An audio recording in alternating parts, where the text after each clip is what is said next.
Good morning. It is so great to see how you braved this beautiful weather. I appreciate you coming this morning, and I know the ladies do. God is good. All the time. And all the time. Amen. This morning, we have some announcements to draw attention to. Oops. First of all, Trunk or Treat has been moved to this coming Saturday from 1 to 3 p.m. So you'll have to change that on your calendar.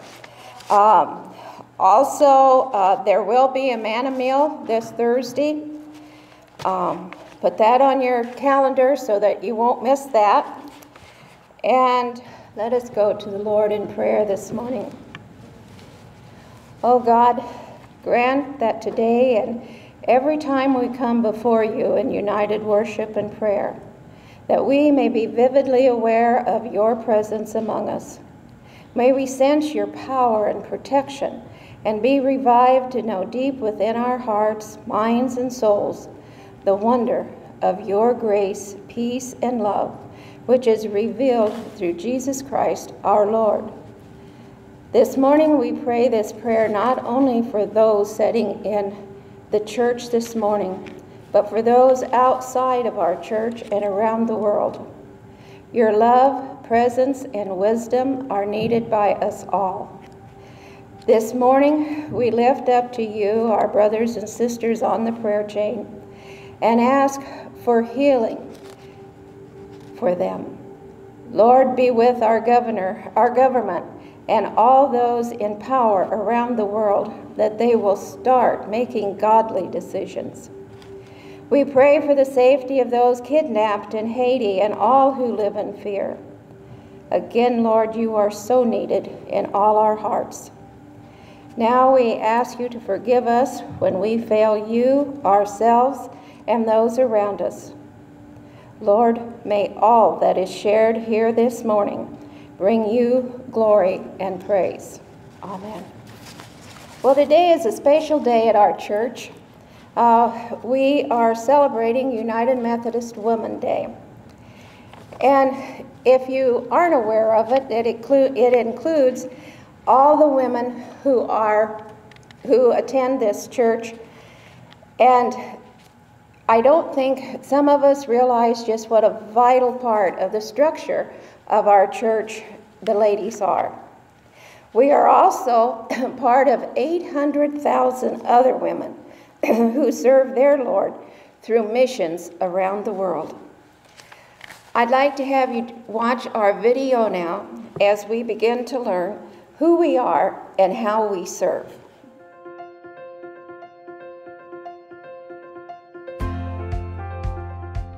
United Methodist Women shall be a community of women whose purpose is to know God, to experience freedom as whole persons through Jesus Christ, to develop a creative, supportive fellowship, to expand concepts of mission through participation in the global ministries of the church.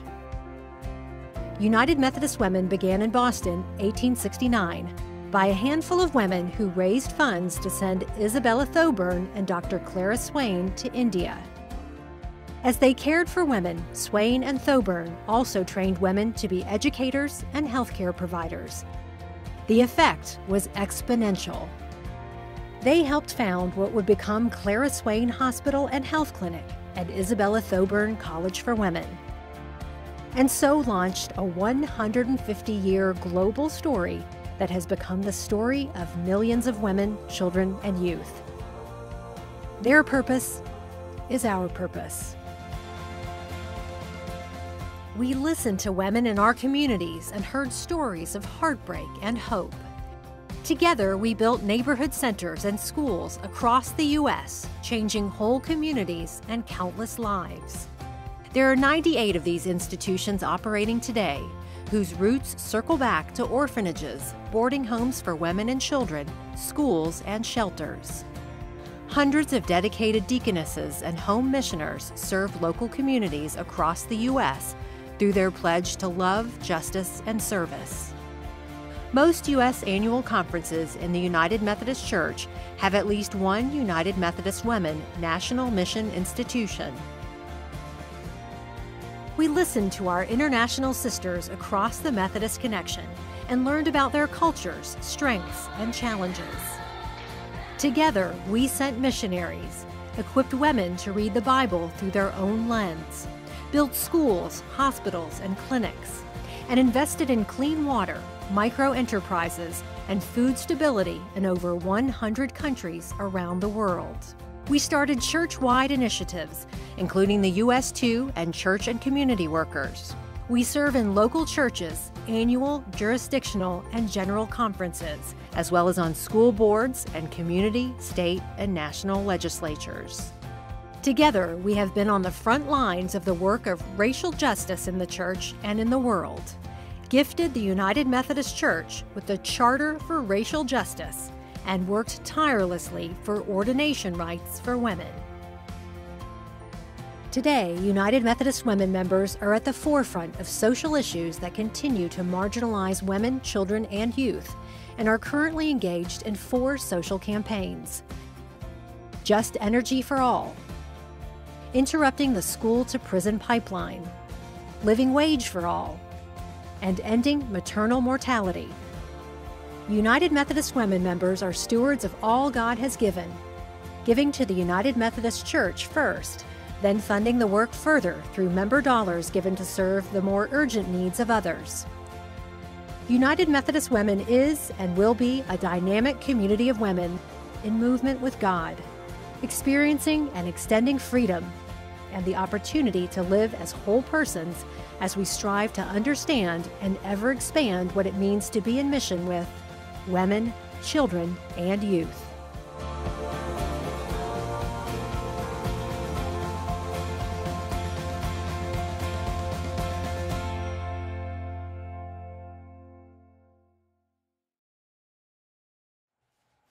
When we look at that video, you understand that it's more than just serving here in Elmwood and at our local church, that United Methodist Women reach clear around the world.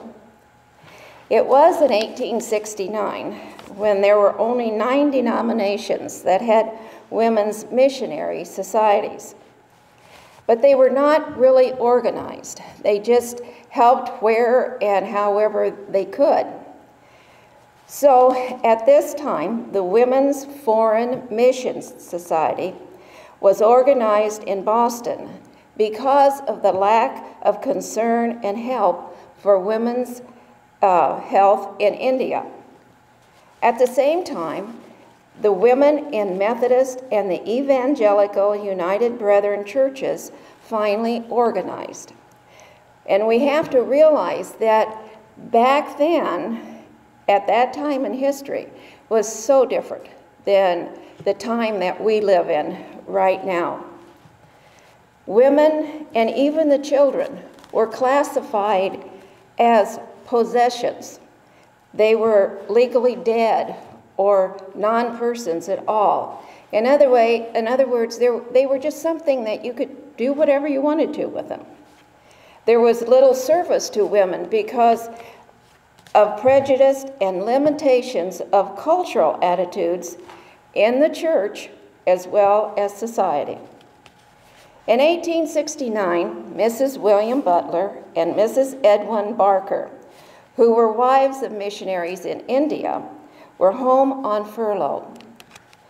They were very concerned about what they had seen while they were in India with their husbands. And so they gathered together with 8 women from Boston. And Mrs. Butler told about the desperate spiritual and physical needs of women in India. At that time, a male doctor could not even touch or look at a woman to treat her for her health. Schooling for girls was almost non-existent. So single, trained, and dedicated women were needed for medical and educational work. These ladies were so impressed by this need that the women called a second meeting And it was at this meeting that they wrote a constitution, and the Organized Methodist Women's Foreign Society was born. In November of 1869, by November of 1869, this new organization had raised enough funds to send Isabel Thoburn, an educator, and Dr. Karla Swain, a doctor, to India.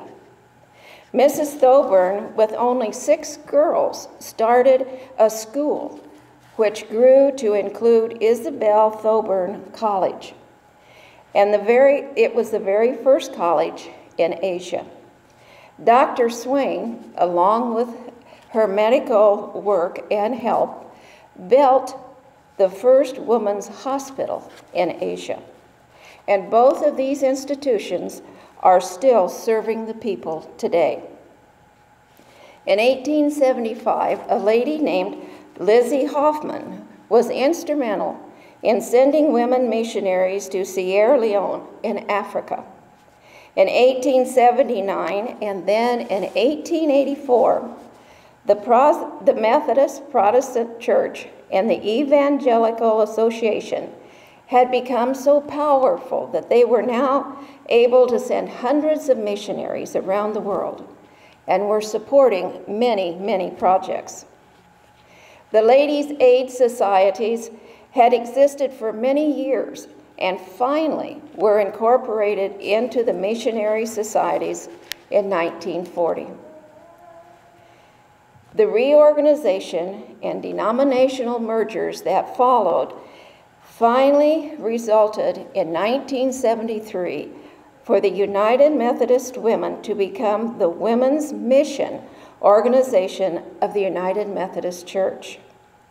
At General Conference in 2012, it was voted unanimously to make United Methodist Women the national policy-making body, and the transition really began. It was also in October of 2013, which is not all that long ago, Jane Olson was chief executive at the annual meeting in New York City, and she said, "Our work is just not about service. It is worship, about standing up, stepping up, making our voices heard." Because she said, we try to help governments see around the world the way we see the world, because it will positively impact the lives of women, children, and youth. We thank God for these ladies of the past who, because of their concern, their commitment, dedication, work, and faith, never gave up, fighting for the needs of women, children, and youth around the world. Today, the United Methodist Women of United Methodist Churches are still concerned. They are committed, dedicated, and through their faith, they continue the fight by serving their Lord through missions. I know they said the purpose in our video, but will you please join our ladies who are present here now as we all say the purpose for the United Methodist Women. United Methodist Women shall be a community of women whose purpose is to know God and to experience freedom as whole persons through Jesus Christ, to develop a creative, supportive fellowship, and to expand concepts of mission through participation in the global ministries of the church. Our world is so different from the world of 1869, 1973, and even 2013. And yet there remains women, children, and youth who need our support and love, not only here in Elmwood, in Illinois, the United States, but around the whole world. So how do we serve today to fulfill our purpose? Karla is going to come forward now and share with us just how we meet those needs today. I'll have to say, when I agreed to be treasurer, I thought, yeah, I'll write a few checks and make a few deposits, and that's good. It's a lot more than that, and I have learned so much in this short time that I've been attempting to do this job. I saw a quote that really struck me, and it was by Jennifer Boydson, and she's a home missioner in Clarksville, Georgia. And she said, occasionally I'm bothered that I don't have a singular cause on my ministry focus. And then I stop and think how fortunate I am to touch on many different aspects of service. I occasionally feel that way, and when I think about all the things that the United Methodist Women touch on, is truly amazing. So each year, the United Methodist Women of Elmwood put together a budget. They evaluate what money they think they can raise or hope to raise, and select the missions that they can support to assist women, children, and youth. We decide as a group how much we want to send to the conference and how much we want to support locally. When United Methodist Women first started, it seemed like most missions were overseas, and which is a good thing, but we also want to help locally. So I broke it down a little bit. The money that we send overseas in other areas, the first one is national missions, which are organizations committed to helping across the United States and Puerto Rico that care for children, educate, develop youth, care for the underserved, create economic opportunities, and transform neighborhoods. Approximately 50% of the National Mission Institutes are in facilities owned by United Methodist Women and maintained by the national office. So some plain English, yes, some of our donations go to administrative costs and operating buildings, but that's so that we can provide education classes and tools to develop economic opportunities for neighborhoods that have challenges. In Nashville, Tennessee, there is a school, Nashville Freedom School Partnership, that provides summertime literacy and enrichment activities for children in grades K through 8. Part of the Children's Defense Fund, the project combines college-age mentors, culturally relevant curriculum, social action, art education to boost pride and reading proficiency among at-risk children. They also help high schoolers gain job training and develop positive work habits. Then there's the regional initiative, which was created by the Methodist and United Methodist Women around the world. It assists women, children, and youth to work in solidarity with each other on specific issues.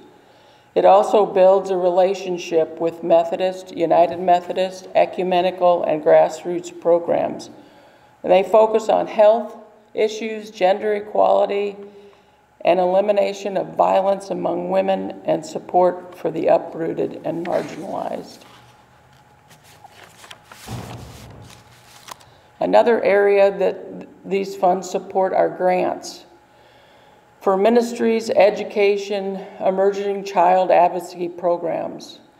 These grants include grants that support the work of international partners around the world, mission grants that support the work of almost 100 different national mission institutes, which are serving and advocating for children, women, and youth in their local communities.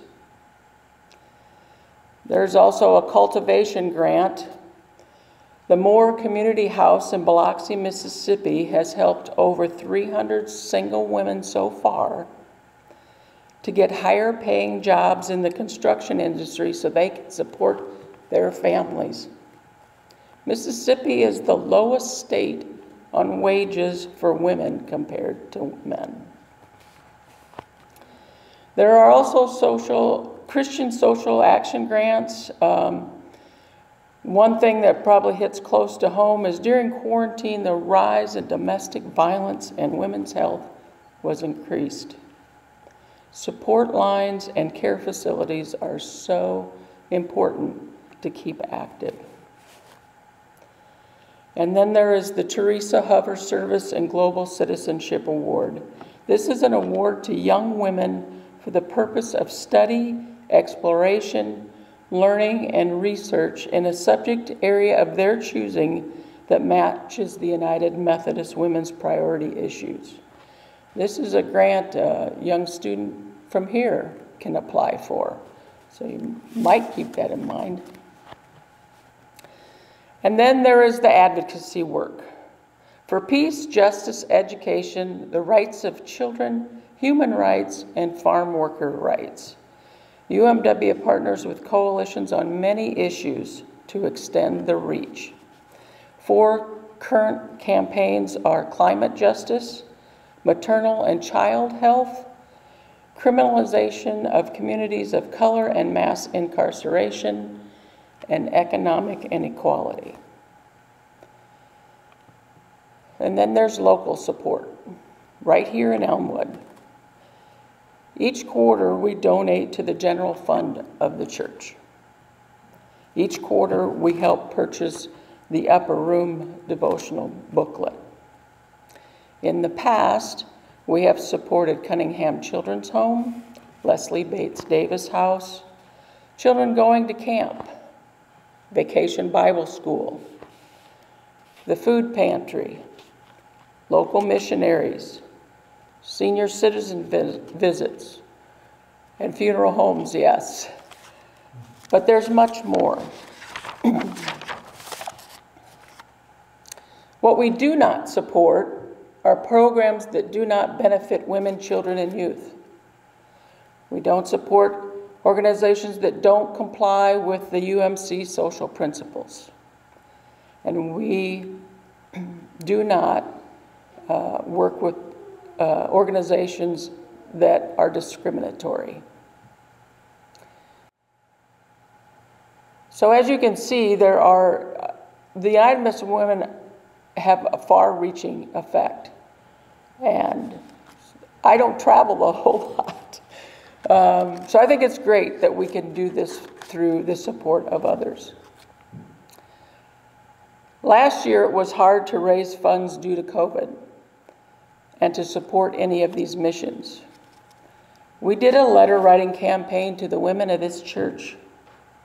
We had a wonderful response that allowed us to give to the issues that are important.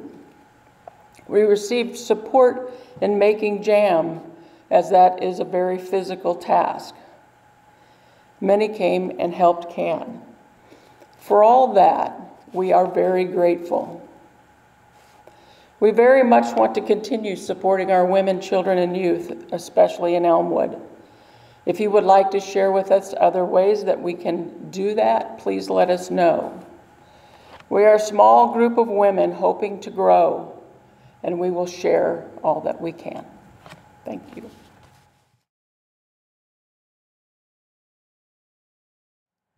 Thank you, Karla.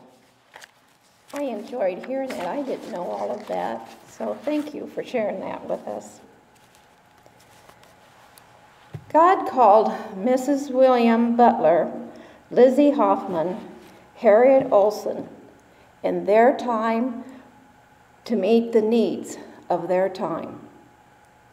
And now God has called you and me to meet the needs of our time, to help women, children, and youth. This morning I chose scripture from the book of Matthew, chapter 25, verses 34, through 45.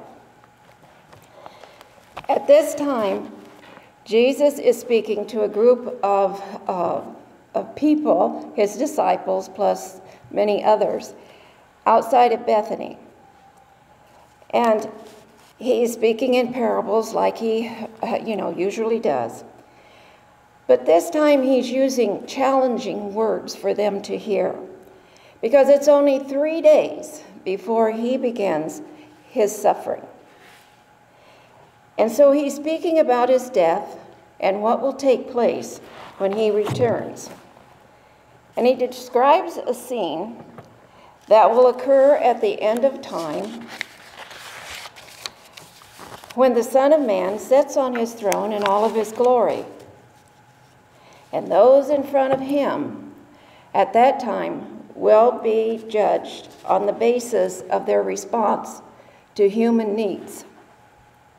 And as Karla said and pointed out to us, that's the purpose of our United Methodist Women, to meet those human needs. So I invite you now to listen to Jesus' words as he said,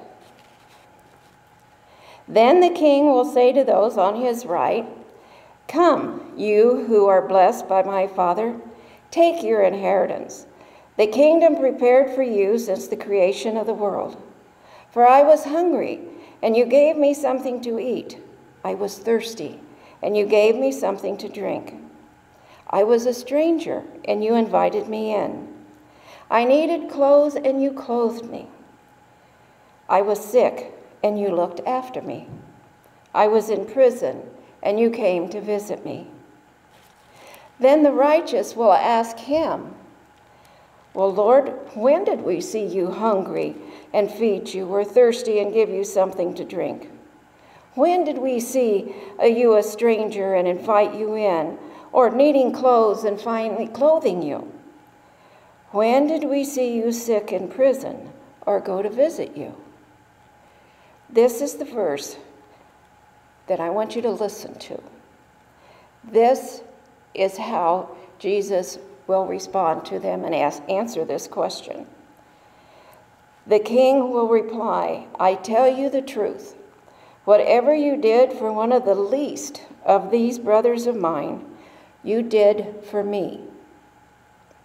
And then he will turn to those on his left, which at that time will be the nations of the world. Those on his right will be the ones that served him, that dedicated their life to him, that surrendered to him. Those on the left will be the ones that chose not to follow Jesus, to go their own way, do their own thing. And so he turns now and he says to those on the left, "Depart from me, you who are cursed, into the eternal fire prepared for the devil and his angels. For I was hungry, and you gave me nothing to eat. I was thirsty, and you gave me nothing to drink. I was a stranger, and you did not invite me in. I needed clothes, and you did not clothe me. I was sick and in prison, and you did not look after me." Listen now to what he says to this group on his left. And they will answer, "Lord, when did we see you hungry or thirsty or a stranger or needing clothes or sick in prison and did not help you?" Listen now to his reply. He will reply, "I tell you the truth. Whatever you did not do for one of the least of these, you did not do for me." May God add his blessing to the reading of his word. As we read this scripture, we realize that to Jesus, no gift is unimportant. When you give a cup of cold water, a coat, or you visit someone in prison or a shut-in, it means something to Jesus. And as we listen to Jesus' words here in Matthew, we begin to realize that as we move throughout our day and our work, we can see the face in Jesus in everyone we meet if we look for it. You have to look for it. In our busy world and everything, we help people sometimes and we just do it automatically, you know. You hear about so-and-so needing something, so you take it to them, you know. And that's fine. That's wonderful. But you're cheating yourself when you do that. Because Jesus told us that we are to minister not just to, we can't pick and choose. That we have to minister to everyone as though the lowest was the Christ himself. Jesus tells us that whatever you do for anyone in need, you do it for Jesus, for him. And if you do that for him, not just for your self-gratitude, to me that is when you experience heavenly joy. When you see the eyes of that person light up, because now you've given them hope and encouragement, or they start tearing up. That's Jesus. That's him saying to you, thank you. Don't miss out on that. Experience the heavenly joy that is yours to have. He has it for you. We experience that, especially every funeral dinner that we serve. It is amazing after the meal to have the family, different members of the family, come up and thank us, ladies, for what we did in that. And we stand there and their eyes light up because we have not only fed them, but we took such a responsibility away from the family at that time. And they appreciate it. And then when the tears start, you know just how much you meant to them, how much this meant. Even though you're standing there and you may be tired and your feet hurt, it makes it all worthwhile. Jesus tells us that he is the same yesterday, today, and tomorrow. And we can faithfully depend on his promise. But you can also depend on the United Methodist Women responding to his call for help for women, children, and youth around the world. Remember, we are a part of 800,000 women who serve their Lord through mission. This morning, we want to thank our church family for your support and for the help that you give us every time we call on you. Because it's when we work together that we make things happen. And I want to especially thank the men that are here today.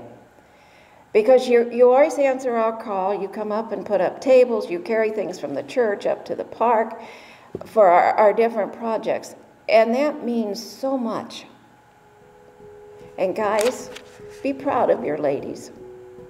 When they say, well, I have to go do this for UMW or something, be proud of them.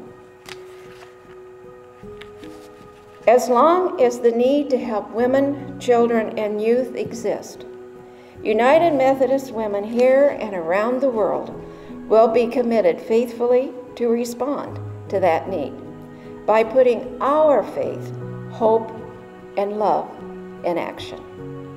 Let us pray. Gracious and giving God, as we look back at those brave women who established, strengthened, nurtured this organization, and left it in our hands, we give them thanks.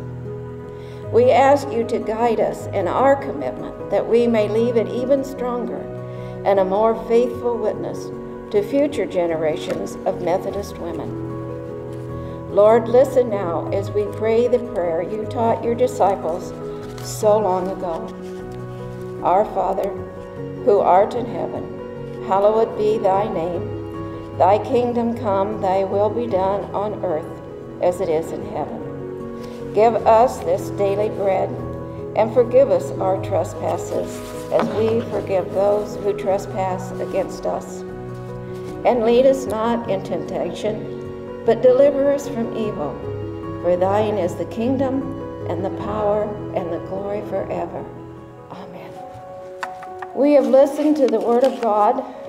We have renewed our hope in God. We have remembered our covenant with God.